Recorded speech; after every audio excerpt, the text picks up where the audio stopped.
All right, welcome in, hockey fans in the Desert Southwest. It's not the Desert Southwest this weekend. It's the state of hockey. It's Minnesota. It's here 3M Arena at Mariucci.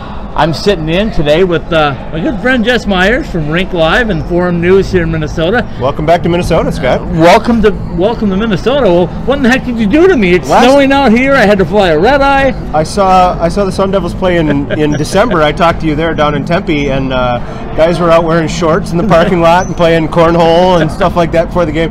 Not much of that going on at Mariucci this afternoon. We were getting pounded by snow. It's been just a crazy couple months down here with all the snow we've gotten. You know, it was funny this morning. I came in for morning skate and I was joking because the Sun Devil guys were in their tracksuits, right? Sure. And then right afterwards, when they're leaving, I see the Minnesota kids coming in their parkas. I'm going like, these guys just aren't adapted yet, but they're going to be here for the weekend and then they'll be gone. But tell us a little bit about this Gopher team. Well, you know the old Scandinavian proverb, there's no such thing as bad weather, there's only inappropriate clothing. So yeah. I think that's what the Sun Devils were suffering from.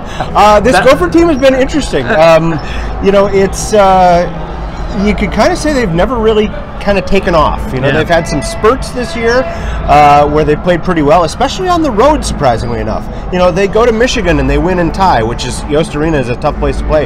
They go to Ohio State just 2 weeks ago. Yeah. Ohio State just won the Big Ten. Right. They get a sweep at Ohio State.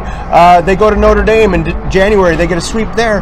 Then they come home and just don't play very well at home for whatever reason. And, you know, the big blow to this team, middle of January, things are going well. They're moving up in the pairwise.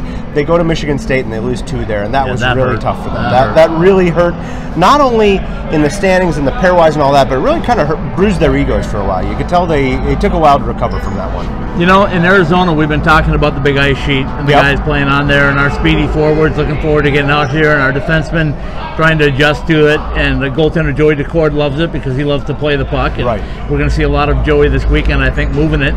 But well, I was talking to your radio guy, Wally Shaver. He told me that this big ice sheet might not be the best for this Gopher team. Is that your thought? Might not be. I mean, you've got some speed. You really do. You've got that freshman line they've got with Sammy Walker, last year's Mr. Hockey winner from Minnesota, anchoring it, along with Blake McLaughlin and Nathan Burke, who's an Arizona kid. And you know, we talked to him this week. He said he's had this one circled on the calendar for a long time because he knows a lot of these Sun Devils. He's trained with them. You know, he's from Scottsdale.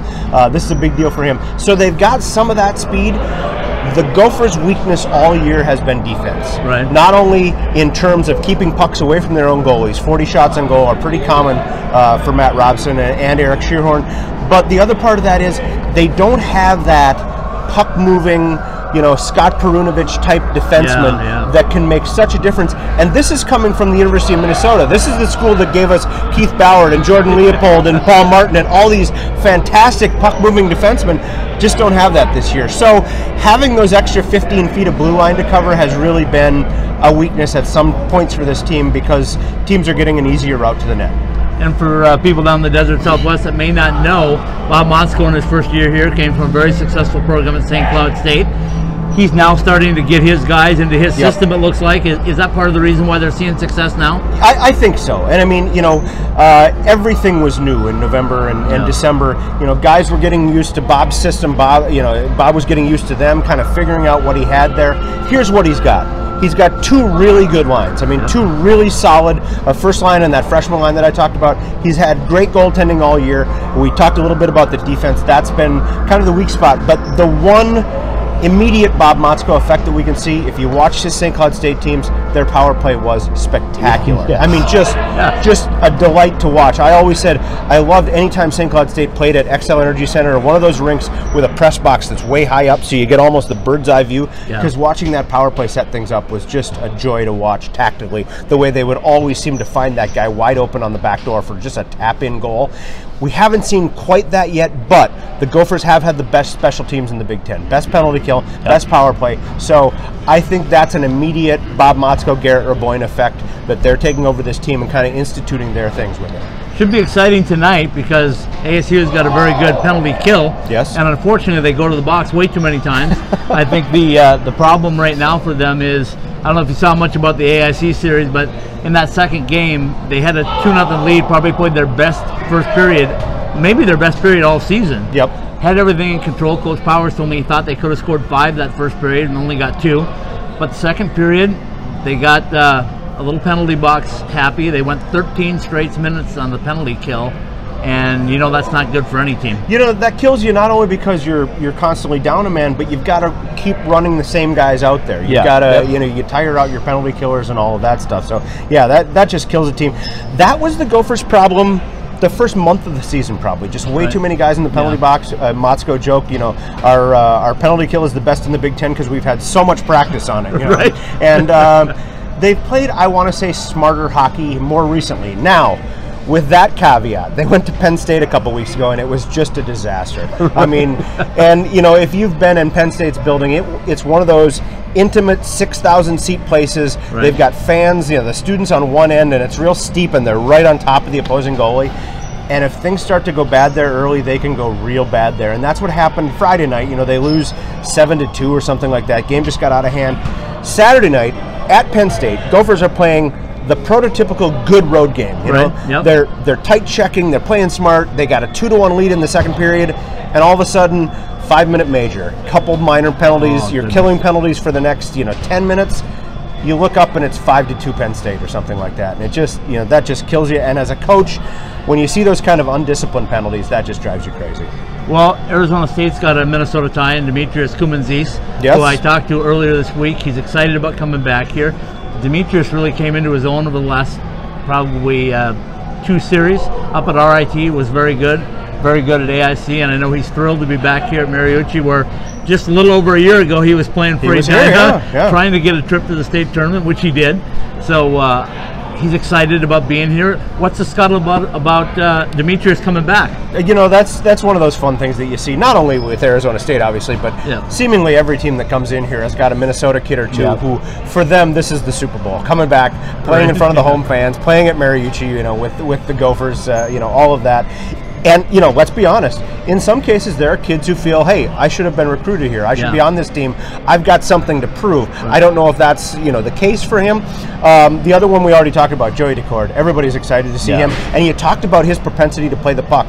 You know, Gophers have been scouting that for a long time. I bet they have. And Bob Motzko said this week, one focus of theirs is we got to be careful with the way we dump the puck in. We got to be, putting pucks in soft. We can't be ringing them around the boards where you play into Joey's hands because they know what he can do. And, having seen him earlier this season, one of those guys with the big pads, he covers both posts pretty well.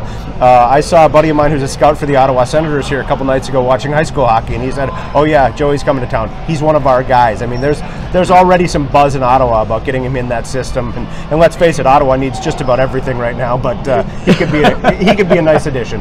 On the flip side of the coin on that, my co-host on College Hockey Southwest Weekly, Tom Callahan, who's covered NHL and AHL hockey, had a little visit with Joey this week on Tuesday, and he put his arm around him. He said, Joey, Ottawa's rebuilding. You need to come back for one more year. So I'll throw out to Tom, who normally would be here with me, but he's back in Phoenix covering some stuff. But who knows what Joey's going to do. The one thing I will say with Joey, though, is the mantra at ASU has been be the tradition. Yep. And it means an awful lot to our seniors this year and the juniors that are coming up to quote-unquote finish what they started, which includes getting their degrees, playing 4 years, not leaving early, not feeling like they're letting the program down in any way. So my gut feeling is Joey Decord's coming back, but we all know that the money will talk. And anything can happen between now and next season. It's interesting because the Gophers are in a similar situation with Matt Robson. He's a Canadian kid. He came in here just last year, actually, where, because of some eligibility things, because he had actually signed with a major junior team at one point and had to get some eligibility back from the NCAA. He's a junior, eligibility-wise, so he could play here next year. But he was telling me he graduates in 2 weeks. He will have his college degree. He's got a kid who's had his agent following him around forever. So I don't think anybody would be surprised to see him jump at the chance to sign a pro contract after this year. And Eric Shearhorn, the Gophers' other goalie, is a senior, so that would leave a couple job openings there next season. That's always the interesting thing, to see that turnaround. You see if guys are going to make that jump and sign early. Well, Jess, I appreciate your time. We'll see you all weekend up here.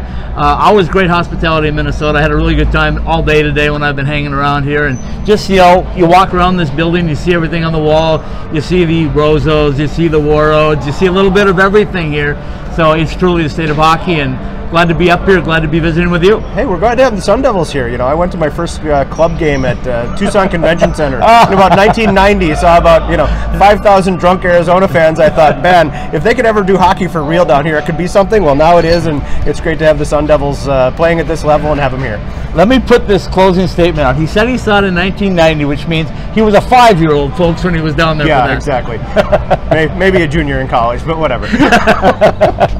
All right, that's it from the pregame here on Friday night at the 3M Arena from Mariucci. I'm trying to get that right. I still just call it Mariucci. It's kind of like the Sears Tower. It'll always be the Sears Tower.